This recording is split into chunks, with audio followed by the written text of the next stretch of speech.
देखिए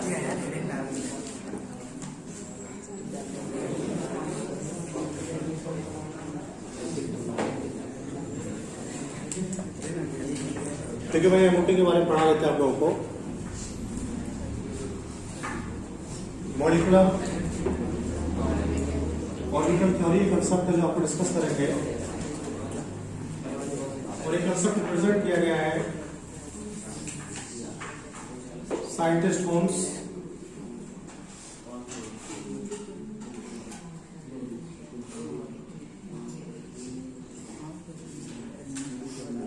मुनिकिन के द्वारा। दो पॉइंट कल मैंने आपको डिस्कस किए थे लास्ट टाइम जब मैं आपको पढ़ा रहा था। सबसे पहला क्वेश्चन है कि एमओटी की रिक्वायरमेंट क्यों पड़ी।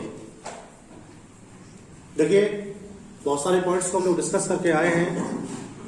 जैसे बीबीटी से हम लोगों ने क्या स्टडी किया, बीबीटी से हम लोग स्टडी किए बॉन्ड लेंथ के बारे में, बॉन्ड एनर्जी के बारे में। उसके बाद हम लोग हाइब्रिडेशन को स्टडी किए, हाइब्रिडेशन से हम लोगों ने स्टडी किया बॉन्ड एंगल के बारे में। उसके बाद हम लोग बेस्पर थ्योरी को स्टडी किए, बेस्पर थ्योरी से हम लोगों ने स्टडी किया बॉन्ड करेक्शन के बारे में, एंगल करेक्शन के बारे में।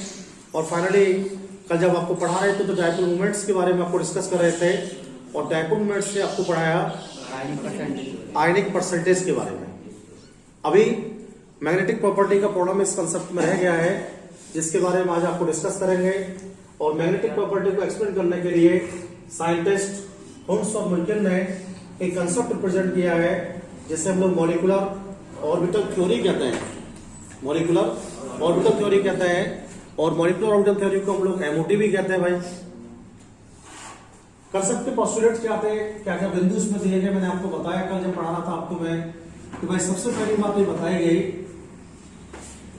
जो आपके पास एटॉमिक ऑर्बिटल्स हैं जब भी वो कभी आपस में ऐड होते हैं, जो आपके पास एटॉमिक ऑर्बिटल्स हैं वो जब भी कभी आपस में ऐड होते हैं तो आपस में ऐड होने के बाद एक नए ऑर्बिटल्स का फॉर्मेशन करते हैं और उस नए ऑर्बिटल्स को हम लोग बोलते हैं मॉलिक्यूलर ऑर्बिटल। मॉलिक्यूलर ऑर्बिटल तो पहली कंफर्मेशन कर ली हुई थी जब आपको लास्ट टाइम पढ़ाया था कि जब भी कभी एटॉमिक ऑर्बिटल्स आपस में मिलेंगे, जब भी कभी एटॉमिक ऑर्बिटल्स आपस में मिलेंगे तो एटॉमिक ऑर्बिटल्स आपस में मिलने के बाद एक नए ऑर्बिटल्स में कन्वर्ट हो जाएंगे और उस नए ऑर्बिटल्स को बोलेंगे हम लोग मॉलिक्यूलर ऑर्बिटल। दूसरी बात आपको बताई थी हमने, देखिए जो एटॉमिक ऑर्बिटल आपस में मिक्स होने के बाद, जो एटॉमिक ऑर्बिटल आपस में मिक्स होने के बाद मॉलिक्यूलर ऑर्बिटल में कन्वर्ट हो रहे हैं, मिक्सिंग से पहले तो आप उन्हें बहुत इजीली पहचान सकते हैं। मिक्सिंग से पहले आप उन्हें बहुत इजीली पहचान सकते हैं, कोई प्रॉब्लम आपको उन्हें पहचानने में नहीं होने वाली है। लेकिन जब एटॉमिक ऑर्बिटल्स का मिक्सिंग हो जाएगा तो एटॉमिक ऑर्बिटल्स के मिक्सिंग के बाद क्या होने वाला है, एटॉमिक ऑर्बिटल के मिक्सिंग के बाद वो ऑर्बिटल्स अपनी आइडेंटिटी के लिए समाप्त कर देंगे। यानी मिक्सिंग से पहले किसी भी एटॉमिक ऑर्बिटल्स के लिए बहुत ही आसानी से पहचाना जा सकता है। मिक्सिंग से पहले किसी भी एटॉमिक ऑर्बिटल के लिए बहुत ही आसानी से पहचाना जा सकता है, लेकिन जब वो एटॉमिक ऑर्बिटल मॉलिक्यूलर ऑर्बिटल में कन्वर्ट हो जाएगा तो फिर ऐसी कंडीशन में उसे पहचानना इम्पॉसिबल हो जाएगा। थर्ड पॉइंट क्या था, देखिए थर्ड पॉइंट ये था एमओटी का। भाई आप एटॉमिक ऑर्बिटल्स आपके पास है, ये एटॉमिक ऑर्बिटल्स आपके पास है, इनको आप मिक्सिंग कर रहे हैं। सपोज कीजिएगा अगर आपने एटॉमिक ऑर्बिटल्स को मिक्सिंग किया और एटॉमिक ऑर्बिटल को मिक्सिंग करने के बाद आपका जो एनर्जी है वो हाई हो गया, ऐसा हो सकता है। दूसरा क्या हो सकता है, अगर आपने एटॉमिक ऑर्बिटल को मिक्सिंग किया, मिक्सिंग करने के बाद आपका जो एनर्जी वैल्यू है वो लो भी हो सकता है। अगर आपने ऑर्बिटल को मिक्सिंग किया तो मिक्सिंग करने के बाद आपकी जो एनर्जी है उसमें नो चेंज। तो देखिए भाई ऑर्बिटल्स को मिलाने के बाद तीन कंडीशन जनरेट हो सकती है। पहली कंडीशन क्या है, पहली कंडीशन यह है अगर ऑर्बिटल्स को आपस में मिलाया जाता है, अगर ऑर्बिटल्स को आपस में मिलाया जाता है तो ऑर्बिटल्स को आपस में मिलाने के बाद उनकी एनर्जी बढ़ भी सकती है। अगर ऑर्बिटल्स के लिए आपस में ऐड किया जाता है तो ऑर्बिटल्स को आपस में ऐड करने के बाद उनका एनर्जी घट भी सकता है। और ऐसा भी पॉसिबल है कि ऑर्बिटल्स को आपस में मिलाया जाए और आपस में मिलाने के बाद उनकी एनर्जी में कोई चेंज नहीं आए। ऐसे ऑर्बिटल्स जो आपस में मिक्सिंग करने के बाद अपनी एनर्जी को डिक्रीज करते हैं, घटाते हैं, उन्हें कहते हैं ऑलवेज बॉन्डिंग ऑर्बिटल बोलते हैं। क्या बोलते हैं? बॉन्डिंग ऑर्बिटल हम लोग उन्हें बोलते हैं बेटे। ऐसे ऑर्बिटल्स जो आपस में मिक्सिंग करने के बाद अपनी एनर्जी को बढ़ा देते हैं उन्हें बेटे हम लोग बोलते हैं anti bonding orbital. Anti bonding orbital. और जो ऑर्बिटल्स अपनी एनर्जी में कोई चेंज नहीं करते हैं उन्हें बोलते हैं हम लोग non bonding orbital. Non bonding. तो सर आपको ये पूछने वाले हैं how many types of orbital on the basis of energy. How many types of orbitals on the basis of energy. तो आपको बताना है orbitals can be classified in 3 parts. Number first bonding orbital, number second anti bonding orbital, number third non bonding orbital. Sir ने पूछा what is bonding orbital, bonding orbitals क्या है? तो आपको बताना है अगर ऑर्बिटल्स का मिक्सिंग हुआ है और मिक्सिंग होने के बाद एनर्जी डिक्रीज हो गया है, एनर्जी डिक्रीज हो गया है, तो ऐसे ऑर्बिटल्स को बोलते हैं बॉन्डिंग ऑर्बिटल। अगर मिक्सिंग हुआ है और मिक्सिंग होने के बाद एनर्जी बढ़ गया है तो ऐसे ऑर्बिटल्स को बोलते हैं एंटी बॉन्डिंग ऑर्बिटल। और अगर मिक्सिंग होने के बाद एनर्जी में कोई चेंज नहीं हुआ है तो उसे बोलते हैं नॉन बॉन्डिंग। तो पहली बात क्या कही है मोटिव में? पहला पॉइंट बोला गया कि अगर एटॉमिक ऑर्बिटल्स मिलेंगे तो क्या बन जाएगा? Molecular orbital. दूसरी बात क्या बोली गई? दूसरी बात बोली गई है मोटिव के अंदर अगर एटॉमिक ऑर्बिटल्स आपने मिलाए हैं तो मिलने के बाद उनकी आइडेंटिटी क्या हो जाएगी? समाप्त हो जाएगी। तीसरी बात क्या बोली गई? तीसरी बात बोली गई अगर ऑर्बिटल्स को आप मिलाएंगे तो उसमें एनर्जी का चेंज हो सकता है। चेंज कैसे हो सकता है? एनर्जी बढ़ भी सकती है, एनर्जी घट भी सकती है और एनर्जी में कोई चेंज नहीं भी हो सकता है। बढ़ी तो क्या होगा? बढ़ी तो क्या होगा? Anti bonding. घटी तो क्या होगा? बॉन्डिंग। और कोई चेंज नहीं हुआ तो नॉन बॉन्डिंग। देखिए फोर्थ क्या बताना है आपके लिए? फोर्थ आपको बताना है, देखो बॉन्डिंग टाइप के जो ऑर्बिटल्स हैं और जो एंटी बॉन्डिंग टाइप के ऑर्बिटल्स हैं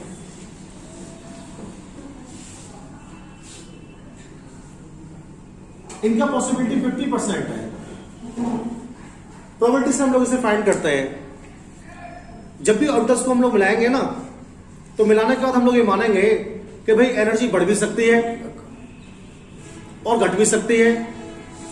अगर बढ़ी तो हम बॉन्डिंग आएंगे, घटे तो किस में आएंगे? एंटी बॉन्डिंग आएंगे। अगर एनर्जी बढ़ती है तो हम बॉन्डिंग में चले जाएंगे, घटती है तो बॉन्डिंग में चले जाएंगे और बढ़ती किस में जाएंगे? एंटी बॉन्डिंग में आ जाएंगे। अब इस बात को हम लोग कैसे शो करेंगे? सबसे इंपॉर्टेंट बात है भाई, बहुत ही काम की बात बताना है आपके लिए, बहुत ही काम की बात सर।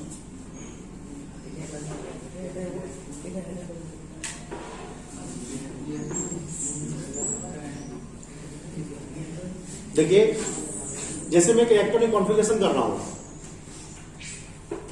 ये हमारे पास लिथियम है 1s2 2s1 और 2px0 2py0 और 2pz0। ठीक है, ऑप्शन ले लो इसमें चाहता हूं।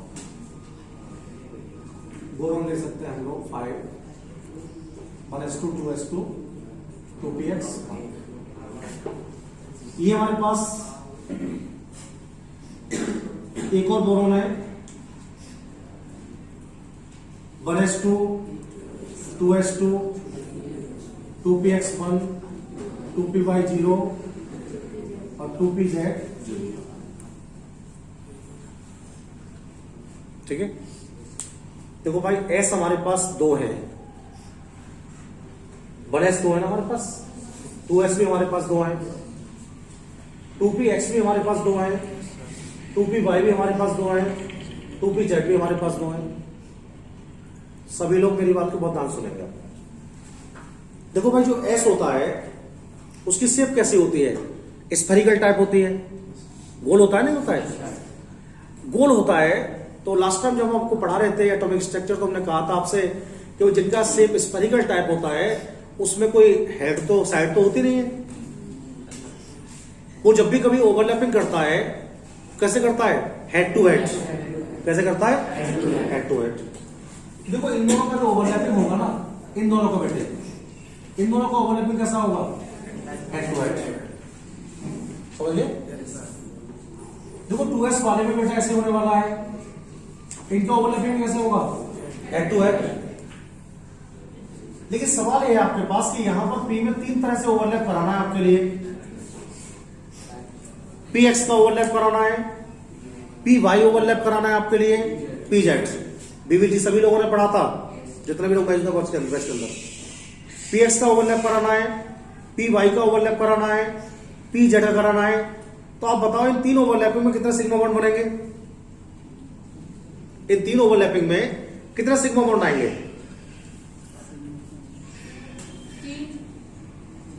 3 सिग्मा बॉन्ड नहीं आएंगे, 3 बॉन्ड तो आएंगे भाई। 3 बॉन्ड में कितने सिग्मा बॉन्ड होंगे, एक ही तो होगा। इसका मतलब क्या हो गया भाई, ये बताया गया था आपको कहीं पर ट्रिपल बॉन्ड आ जाता है भाई, ये बात सबसे इंपॉर्टेंट है। तो उसमें सिग्मा होता है, बाकी 2 क्या होते हैं, पाई का मतलब क्या हो गया, पाई का मतलब है कि साइड बाय साइड ओवरलैपिंग 2 बार हुई है और हेड टू हेड ओवरलैपिंग जो हो रही है वो एक ही बार हुई है। तो मान लीजिएगा ये दोनों जो ऑर्बिटल्स है px वाले, ये साइड बाय साइड ऐसे मिल गए। ये दोनों py वाले जो हैं वो दोनों ऐसे साइड बाय साइड मिले, लेकिन pz वाला जो था वो हेड टू हेड मिला।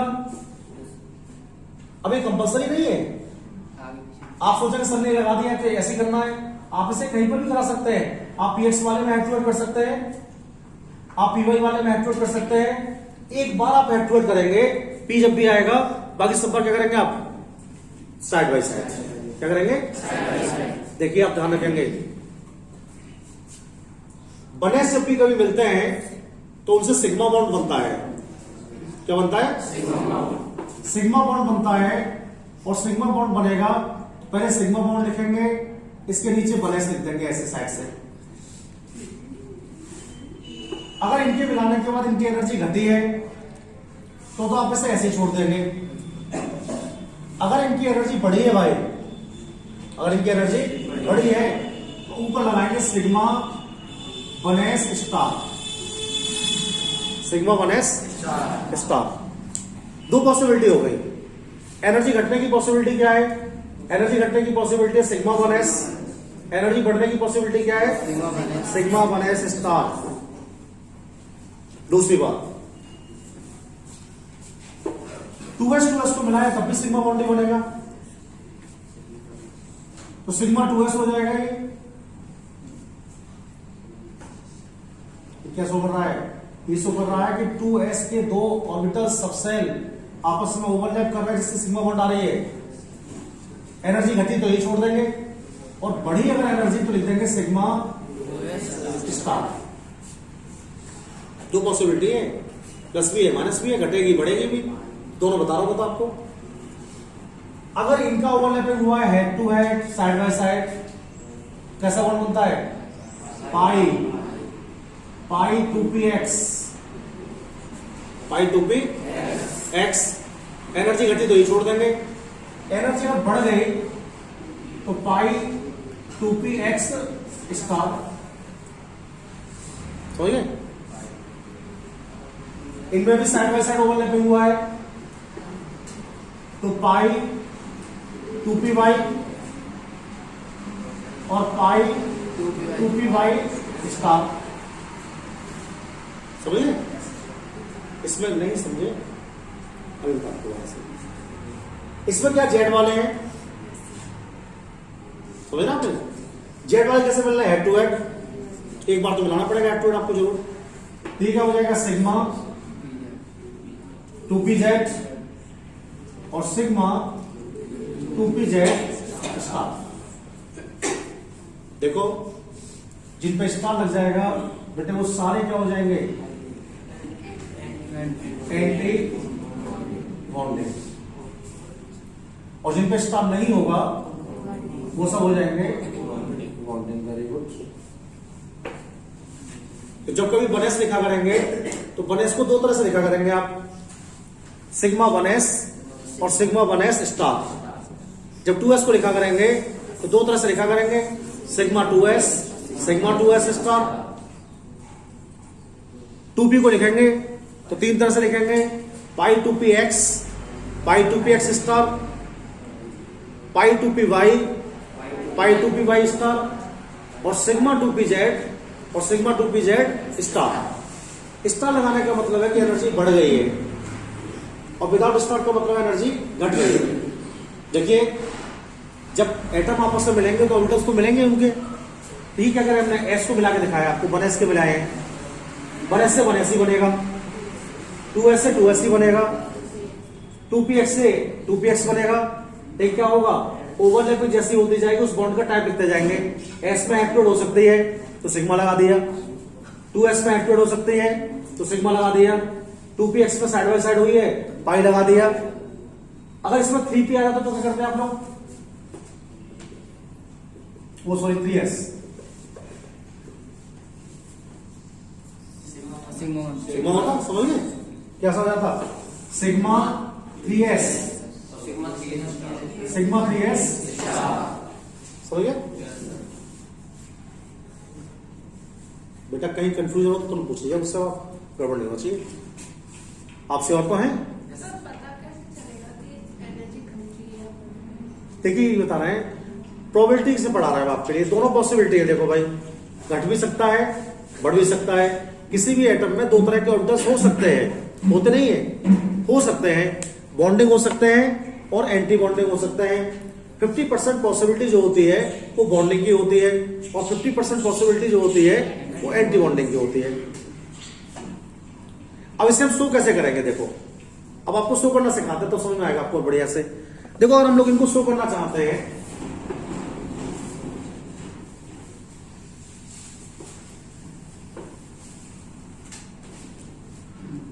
जैसे आप सपोज कीजिएगा आपके पास से नाइट्रोजन है N7,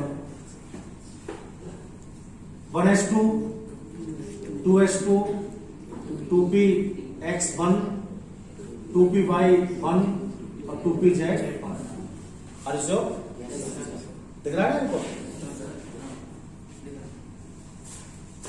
ये दूसरा एन है हमारे पास 1s2 2s2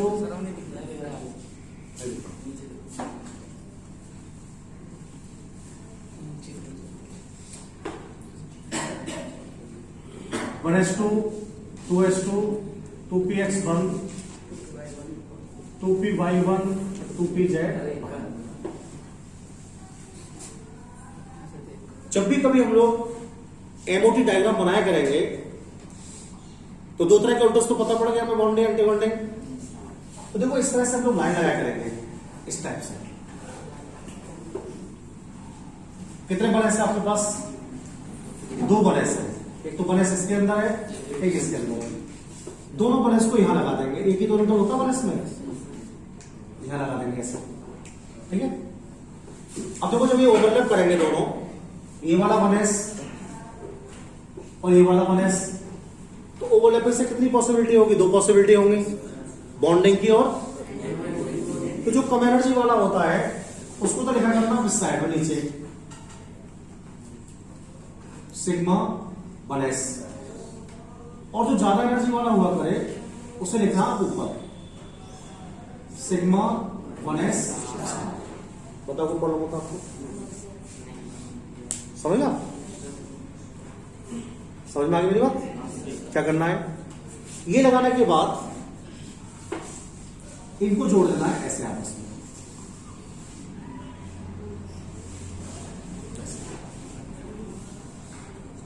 उसके बाद क्या है हमारे पास, देखो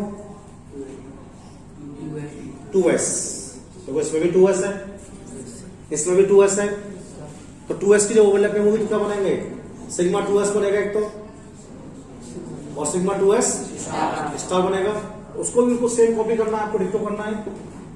ये लाइन लगाएंगे, ये लाइन लगाएंगे, यहां पर 2s आ जाएगा एक, एस में भी तो ऑर्बिटल होता भाई, यहां पे 2s आ जाएगा ये। देखो भाई यहां पर आपका एक आ जाएगा ऑर्बिटल, एक यहां आ जाएगा 50% पॉसिबिलिटी में, ये हो जाएगा सिग्मा 2s और सिग्मा 2s, एक को मिला देंगे हम लोग। अब क्या है हमारे पास, P है हमारे पास, क्या दिख रहा है? देखो P आपके पास है ये वाला, इसमें 3 ऑर्बिटल है आपके पास, px, py, pz, 2p तो है, इसमें भी देखो 3 ऑर्बिटल आपके पास, 2p। अब देखो इसमें कितनी पॉसिबिलिटी है, इसमें 50% पॉसिबिलिटी है। पहले बनेंगे तो पाई, तीसरा बनेगा, तो पाई वालों को तो एक साथ दे देते हैं हम लोग, ये पाई वाले हैं ना, इनको हम लोग दोनों को एक साथ कर देते हैं। कौन कौन से पाई वाले हुए, पाई 2px और पाई 2py। अभी जेड वाला जो है इसको अलग कर लेते हैं हम लोग, सिग्मा 2pz, समझे? दिख रहा है यहाँ पर आपको? अभी मैं और क्या कर दूंगा, ऐसे क्या हो जाएगा, ऐसे कर लेंगे हम लोग, पाई 2px, पाई 2py और सिग्मा 2pz।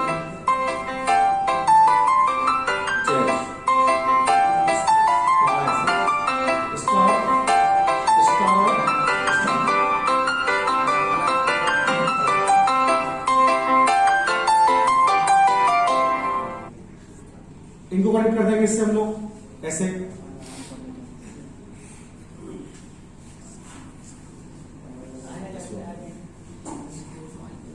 समझिए आप लोग। देखो सबसे कम एनर्जी किसकी है, 1s की है, उससे ज्यादा एनर्जी किसकी है, 2s की है, सबसे ज्यादा एनर्जी किसकी है, 2p की है, समझ रहे आप लोग?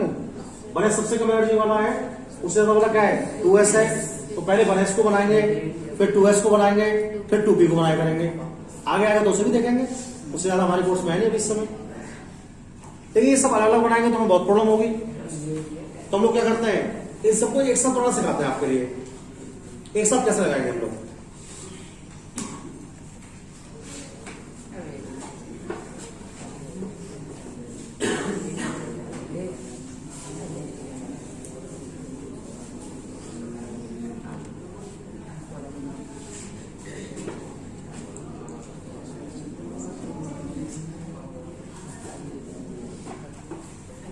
देखो भाई ये तो पहले वाला नाइट्रोजन हो गया आपका, ये दूसरे वाला नाइट्रोजन हो गया, राइट? दोनों में बनेस था एक एक, है ना? देखो भाई इसका बनेस तो ये लगा दिया भाई पहले वाले का, दूसरे वाले का बनेस में लगा दिया।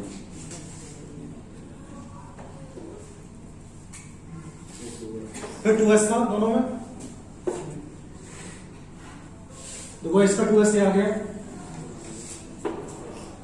और इसका 2s बेटा ये आ गया, इसके बाद 2p है,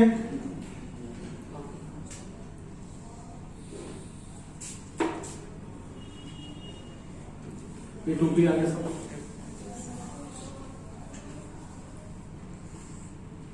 कितने बनेस हैं, 2। कितने 2s हैं, 2। तो कितनी पॉसिबिलिटी होगी बॉन्डिंग की, 50%। तो पहले क्या लगेगा, सबसे पहले लगाएंगे नीचे, यहां दिखा आपको,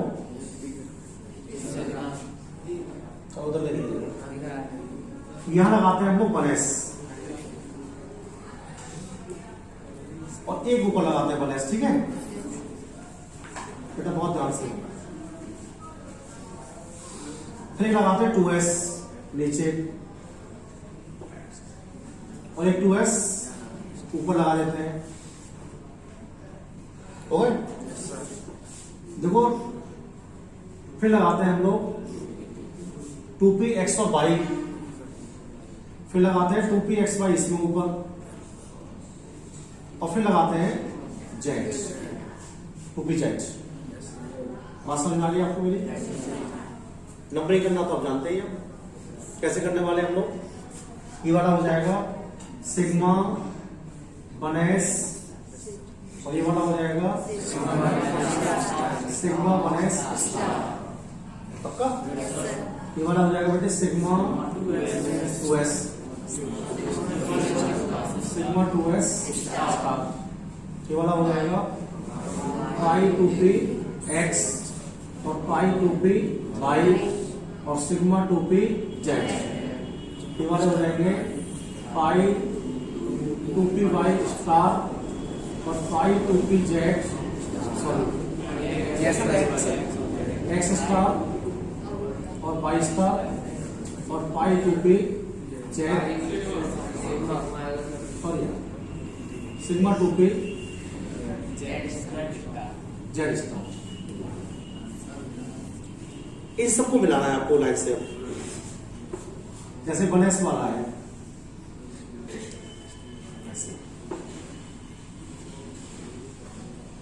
ठीक है 2s वाले को ऐसे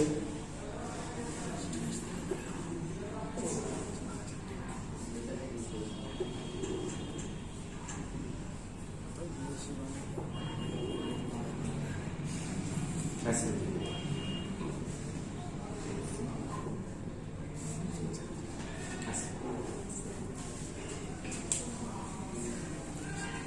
समझ गया आपको? किसी भी कंपाउंड को डायग्राम करने को आता है आपके लिए। जैसे N2 को बनाया मैंने तो O2 का आ जाए तब भी ऐसे बनेगा, F2 का आ जाए तब भी ऐसे बनेगा, HF का आ जाए तब भी ऐसे करना पड़ेगा हम लोगों को। एक तरफ H एक तरफ O, CO का आ जाए तब भी ऐसे करना पड़ेगा, NO का आ जाए तब भी ऐसे करना पड़ेगा। समझ गया आपको? जैसे CO का होता तो क्या करते, इधर C लगा देते हम लोग, इधर O लगा देते। अगर HF का होता तो क्या करते, इधर H इधर F। समझ रहा? बहुत इंपॉर्टेंट बात क्या है, ये पॉइंट नंबर 4 का जो मैंने आपको डिस्कस किया है भाई।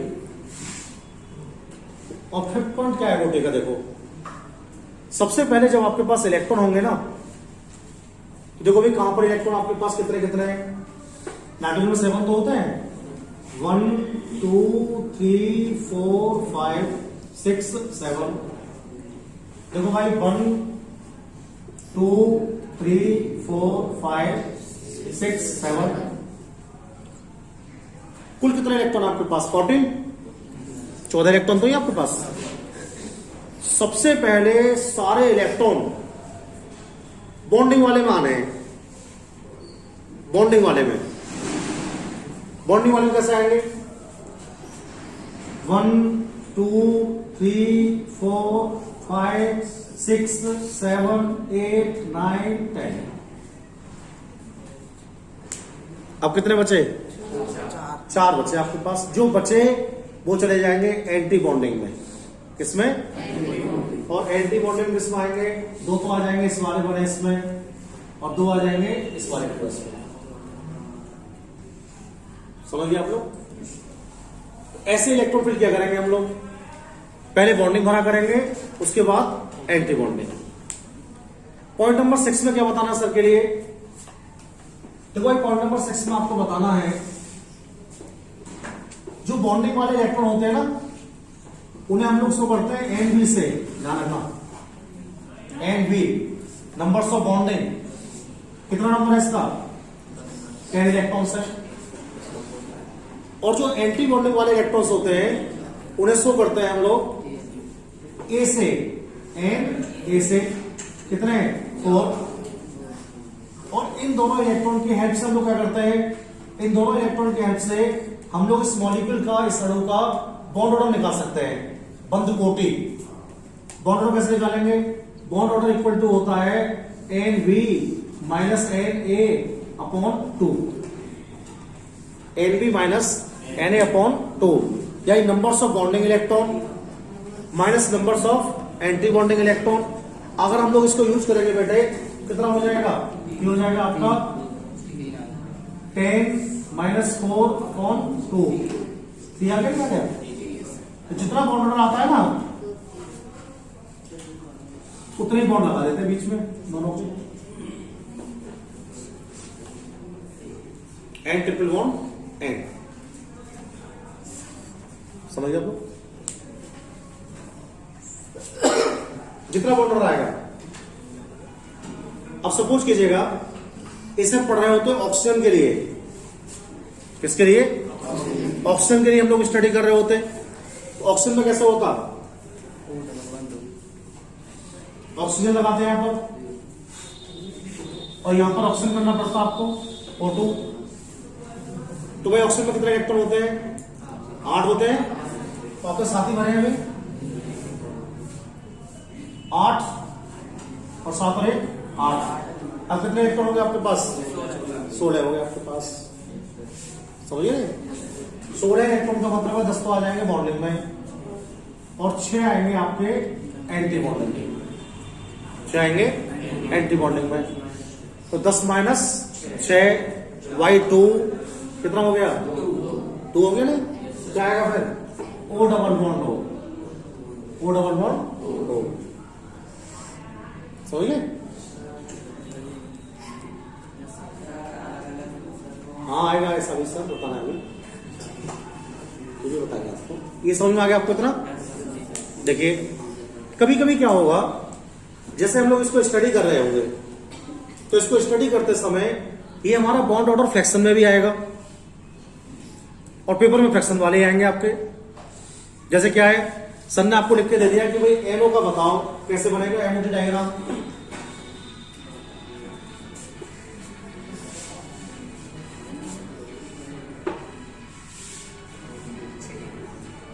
एनओ एक तरफ आपको एन लेना पड़ेगा, एक तरफ आपको लेना पड़ेगा। एन में कितना होते हैं? 7, और ओ में कितना होता है? 8। तो 15 इलेक्ट्रॉन हो गए सर। कितने हो गए? 15 हो गए। अब 15 में 10 तो आ गए बॉन्डिंग में, और 5 आ गए एंटी बॉन्डिंग में। तो गड़बड़ हो गया इस बार? हो गया ना? तो बॉन्ड ऑर्डर कितना हो गया? कोई 5 बढ़ेंगे तो हो गया आपका 10 माइनस 5/2 का मतलब 2.5। अब भाई डाई बॉन्ड तो हमने कहीं नहीं पढ़ा, 2 पढ़े थे, 1 पढ़ा था, 3 पढ़े थे। तो इसका मीन्स क्या है? देखो, अगर किसी भी अणु के अंदर या किसी भी मॉलिक्यूल के अंदर बॉन्ड ऑर्डर फ्रैक्शन में आता है, बॉन्ड ऑर्डर फ्रैक्शन में आता है, तो उसका मीन्स क्या है समझो पहले आप लोग। अब जैसे एन हमारे पास है, वो हमारे पास है। देखो भाई एन में कितने इलेक्ट्रॉन होते हैं? 5 होते हैं। ओ में 6 होते हैं भाई। एक जगह मैंने और बना दिया है एनओ के लिए, एन और ओ 1 2 3 4 5 6, इसमें लगा दीजिएगा 6। अगर हम लोगों को एन में 8 करना है और ओ में 8 करना है, तो भाई 2 का साझा करा देते, जैसे हम लोग मान लीजिए इसमें शेयर करा दिया हमने, तो बेटा इसके तो 8 हो गए, इसके 7 ही जाएंगे। हो गए नहीं हो गए? आप लोग ऐसा 3 का साझा करा के देखो, 3 की शेयरिंग कराओ। अगर हम लोग 3 का शेयरिंग करा देते हैं तो इधर 9 हो गए, इधर 8 हो गए। भाई और तो कोई हमारे पास ऑप्शन है नहीं। अब पहली वाली शेयरिंग में क्या हुआ है? पहली वाली शेयरिंग जब आपने कराई है, तो पहली वाली शेयरिंग में आपके पास नाइट्रोजन का इलेक्ट्रॉन कम पड़ गया, 7 ही रह गए, ऑक्सीजन के 8 रह गए। बॉन्डिंग रूल कहता है कि जब भी कभी इलेक्ट्रॉन शेयरिंग करा रहे हैं आप, तो इलेक्ट्रॉन शेयरिंग कराते समय किसी को इलेक्ट्रॉन डिफिशियंट नहीं छोड़ना है, किसी को इलेक्ट्रॉन डिफिशियंट नहीं छोड़ना है, यानी इलेक्ट्रॉन कम नहीं छोड़ना है उसके ऊपर। तो आपने पूछा सर क्या करना पड़ेगा फिर, तो आपको बताना है सर एक्स्ट्रा साझा करा सकते हैं आप चाहे तो पहले वाले जो शेयरिंग है ना वो गड़बड़ है, ये सही नहीं है शेयरिंग, ये वाली जो शेयरिंग है वो क्या है, सही है। लेकिन आपने बताया सर इसमें तो 9 हो गए, तो मैंने आपको बताया अगर 9 हो गए हैं ना तो देखो भाई बॉन्ड तो इसमें ट्रिपल ही आने वाला है, और देखो 9 का मतलब है 1 पेयर, 2 पेयर, 3 पेयर, 4 पेयर और अनपेयर। ये जो इलेक्ट्रॉन आपका अनपेयर रह गया है ना, ये वाला इलेक्ट्रॉन, इसको डार्क स्पॉट से शो कर देते हैं, ऊपर डार्क स्पॉट से शो कर देते हैं, और डार्क स्पॉट से जब इसको शो करते हैं तो इसे बोलते हैं ऑर्बिट इलेक्ट्रॉन। तो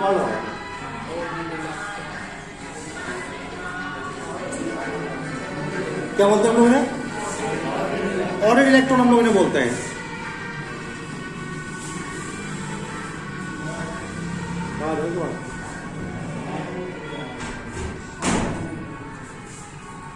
देखो ऑर्बिट इलेक्ट्रॉन का मीन्स क्या है, विषम इलेक्ट्रॉन है ये, कैसा है, जिन अणुओं के अंदर, जिन मॉलिक्यूल्स के अंदर इस तरह की साझेदारी पाई जाती है उन्हें बोलते हैं ऑर्बिट मॉलिक्यूल्स, ऑर्बिट मॉलिक्यूल्स। और ऐसे मॉलिक्यूल बहुत अधिक एनर्जी वाले होते हैं और वो ऑलवेज अस्थायी होते हैं। तो ध्यान रखेंगे जिनका बॉन्ड ऑर्डर फ्रैक्शन वैल्यू में आ जाएगा, जिनका बॉन्ड ऑर्डर फ्रैक्शन वैल्यू में आ जाएगा उनकी एनर्जी क्या होगी, बहुत ज्यादा होगी। और 2.5 को 2.5 नहीं लिखेंगे, 3 लिखेंगे, 1.5 कहीं पर आ गया 2 लिखेंगे, ठीक है नहीं। ये कैसा हुआ, फ्रैक्शन में होगा आपका, ये समझिए आपको, इतनी बात कंफर्म है मेरी आपको। देखिए इसका एक दूसरा हिस्सा है,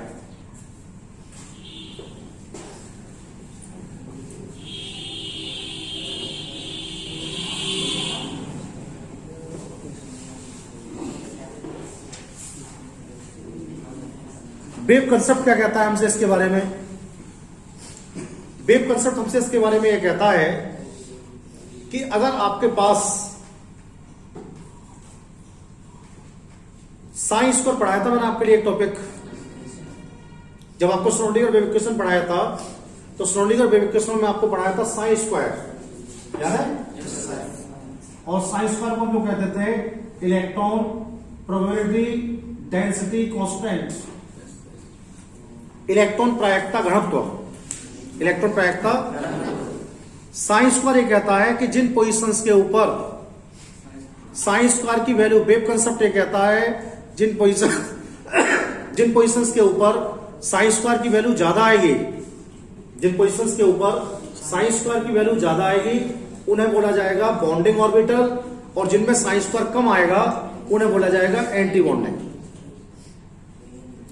तो हमारे दिमाग में सबसे पहला क्वेश्चन क्या है सर, हमारे दिमाग में सबसे पहला क्वेश्चन है कि हम लोग कैसे पता करेंगे कौन सा बॉन्डिंग है कौन सा एंटी बॉन्डिंग है।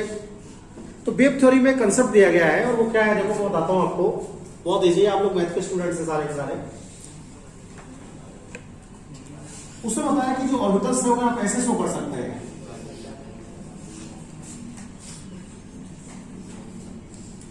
इस टाइप से हो सकते हैं, वेव की तरह ऐसे प्लस माइनस प्लस माइनस। अब ये सिंबल एक जैसे लगे हुए हैं ना, तो इसका मतलब क्या है, इसका मतलब है आपका ऑर्बिटल फेज में है, कैसा है, फेज में है। अगर ये सिंबल आपके अपोज लगे हुए हैं इस टाइप से, देखो प्लस माइनस और माइनस प्लस, तो इसका मीन्स है कि आपका ऑर्बिटल नॉन फेज में है। ब्रोगली सिद्धांत पढ़ाया था हमने आपको, उसमें फेज नॉन फेज की बात आपसे हुई थी, वही आपको पढ़ाना है इस समय। देखिए ये बताया गया कि भाई देखो फेज वाले जो हैं इनका वेव फंक्शन क्या है, इनका वेव फंक्शन हम ले लेते हैं साइन ए, इसका वेव फंक्शन ले लेते हैं साइन बी, अगर आप लोग इन्हें मिलाएंगे आपस में, तो आपस में मिलाने के बाद अगर इनका एनर्जी कम हो जाता है तो कम एनर्जी वाले कैसे करते हैं हम लोग, प्लस माइनस, तो इसे लिखेंगे हम लोग sine A B, sine A B. अगर हम लोग क्या करते हैं नॉन फेज वालों को मिलाते हैं तो इनकी एनर्जी सदैव बढ़ती है। अगर इनकी एनर्जी बढ़ेगी तो देखो इसे ऐसे शो करेंगे फिर हम लोग प्लस और माइनस। इसके फंक्शन को भी साइन ए बी लिखेंगे हम लोग, इसको साइन ए लिखेंगे, इसको साइन बी। मेरे कहने का मीन्स ये है कि जो फेज वाले ऑर्बिटल्स मिलते हैं उनकी एनर्जी तो घटती है, और जो नॉन फेज वाले मिलते हैं उनकी एनर्जी क्या होती है, बढ़ती है। अब आपको बताना क्या है, आपको बताना यह है अगर एनर्जी बढ़ेगी तो क्या लिखेंगे, sine A plus sine B equal to sine A B. देखिए हमें निकालना क्या है, हमें निकालना sine square A B, sine square A B. तो हम लोग क्या करते हैं, स्क्वायर कर देते हैं दोनों तरफ, ऐसे कर देते हैं, और जब आप इसे ओपन करेंगे तो क्या हो जाएगा, sine square A plus sine square B plus 2 sine A sine B equal to sine square A B. इस स्टेटमेंट का मीन्स क्या है बेटा, इस स्टेटमेंट का मीन्स है कि साइन स्क्वायर ए बी की जो वैल्यू है, साइन स्क्वायर ए बी की जो वैल्यू है वो sign square A plus sine square B से, sign square A plus sine square B से कितनी ज्यादा है, 2 साइन ए साइन बी ज्यादा है वैल्यू। पहले तो बराबर लिख रहे थे ना इसको, आपने बीच में ऐड कर दिया, क्यों ऐड किया आपने, इसको बराबर करने के लिए। इसका मतलब क्या है, इसका मतलब साइन स्क्वायर ए बी का मान क्या है, ज्यादा है। तो आपको बताना यह है इससे क्या कंफर्म हो रहा है, इससे कंफर्म हो रहा है कि sign square A plus sine square B की जो वैल्यू है वो 2 साइन ए और साइन बी ये कितनी ज्यादा है, साइन स्क्वायर ए बी की जो वैल्यू है 2 साइन ए साइन बी ज्यादा है इससे। अगर साइन स्क्वायर ए बी की वैल्यू ज्यादा है तो क्या होगा, इलेक्ट्रॉन पाए जाने की पॉसिबिलिटी ज्यादा होगी, और इलेक्ट्रॉन पाए जाने की पॉसिबिलिटी ज्यादा होगी तो ऑर्बिटल कैसा होगा हमारा, बॉन्डिंग होगा। कैसा होगा, बॉन्डिंग। अगर हम लोग क्या करते हैं एनर्जी घट रही है मान लीजिएगा, तो आप पढ़ेंगे sine A B equal to sine A minus sine B. अगर हम लोग इसका स्क्वायर कर देते दोनों तरफ तो क्या हो जाएगा, ये हो जाएगा sine square A B equal to sine square A plus sine square B minus 2 sine A और साइन बी। इसका मीन्स क्या हो गया, इसका मीन्स हो गया साइन स्क्वायर ए बी की जो वैल्यू है, साइन स्क्वायर ए बी की जो वैल्यू है वो साइन स्क्वायर ए और साइन स्क्वायर बी से कितना कम है, -2 साइन ए साइन बी कम है। और जब साइन स्क्वायर ए बी का वैल्यू कम होगा तो उसे बोला जाएगा एंटी बॉन्डिंग, एंटी बॉन्डिंग। और आपको बताना है ऐसे ऑर्बिटल्स जहां पर साइन स्क्वायर ए बी का मान कम पाया जाता है उन्हें एंटी बॉन्डिंग बोला जाता है, और जहां पर साइन स्क्वायर ए बी का मान ज्यादा पाया जाता है उन्हें क्या बोला जाता है, बॉन्डिंग बोला जाता है। समझ गए आप लोग, करना क्या है आपको, देखो पहले समझ लीजिएगा आप लोग, वेव थ्योरी में आपको पहले ऑर्बिटल्स को मिलाना है वेव की तरह। अगर आपने ऑर्बिटल को मिलाया और आपकी एनर्जी घट गई तो आप एक वेव फंक्शन को जोड़ देंगे, ठीक है। और आपको इन्हें मिलाने के बाद आपकी एनर्जी बढ़ गई तो फिर आप इन्हें घटाएंगे। अगर आप इन्हें जोड़ के करेंगे और साइन स्क्वायर ए बी का मान निकालेंगे तो आपका आ जाएगा साइन स्क्वायर ए बी का मान साइन स्क्वायर ए से और साइन स्क्वायर बी से कितना ज्यादा है, 2 साइन ए साइन बी ज्यादा है। तो सर को आप बताएंगे सर ये वैल्यू ज्यादा आ रही है, इसमें एनर्जी जब घट रही है तो सर बताएंगे कि भाई अगर value sine square A B की ज्यादा आ रही है तो यहां पर इलेक्ट्रॉन के पाए जाने की पॉसिबिलिटी क्या है, ज्यादा है। और सबने पूछा कि हमारी एनर्जी बढ़ रही है तो आप बताएंगे सर एनर्जी बढ़ रही है तो साइन स्क्वायर ए बी का मान कम आ रहा है, कम आ रहा है तो क्या होगा, इलेक्ट्रॉन के पाए जाने की पॉसिबिलिटी कम होगी। और जब इलेक्ट्रॉन के पाए जाने की पॉसिबिलिटी कम होगी तो क्या होगा, एंटी बॉन्डिंग होगा। तो वेव थ्योरी भी इसको सपोर्ट करती है। एमओटी के लिए वेव थ्योरी बताती है कि ऑर्बिटल दो ही तरह के होते हैं, या तो बॉन्डिंग टाइप के होते हैं या फिर एंटी बॉन्डिंग टाइप के। अब इससे हमें एडवांटेज क्या हो गया, देखो अगर किसी के अंदर आप इलेक्ट्रॉन फिल कर रहे हैं, जैसे बॉन्डिंग इलेक्ट्रॉन फिल कर रहे हैं आप और एंटी बॉन्डिंग इलेक्ट्रॉन फिल कर रहे हैं, जब दोनों तरह के इलेक्ट्रॉन को आप फिल कर रहे हैं और आपके पास सारे इलेक्ट्रॉन कैसे आ रहे हैं, पेयर्ड आ रहा है, कैसे आ रहे हैं, पेयर्ड आ रहा है। तो जब सारे इलेक्ट्रॉन पेयर्ड आते हैं ना, तो ऐसे पदार्थ मैग्नेट के कांटेक्ट में आने के बाद रिपल्सन शो करते हैं, क्या करते हैं, और उन पदार्थों को बोलते हैं डायमैग्नेटिक। क्या बोलते हैं, डायमैग्नेटिक बोलते हैं। अगर आप शेयरिंग कर रहे हैं और शेयरिंग करने के बाद आपके पास क्या आ रहा है, अनपेड इलेक्ट्रॉन आ रहा है डिस्ट्रीब्यूशन के बाद, जैसे अभी हुआ था किसके अंदर, एनओ में हुआ था, क्या था नहीं, और अभी आपको बताया मैंने ऑक्सीजन में हुआ था ऐसा। अगर आपके पास अनपेड इलेक्ट्रॉन आ रहा है तो क्या है, अनपेड इलेक्ट्रॉन जब भी आते हैं तो ऐसे पदार्थ चुंबक के संपर्क में आने के बाद आकर्षण शो करते हैं और उन्हें कहते हैं पैरामैग्नेटिक। क्या कहते हैं, तो अनपेड इलेक्ट्रॉन से भी पहचान सकते हैं कि पैरामैग्नेटिक है या फिर डायमैग्नेटिक है। इससे सॉल्यूशन हो गया। समझ में आ गई मेरी बात आपको? ठीक है भाई, कल बात करते हैं आपसे, इससे करते हैं।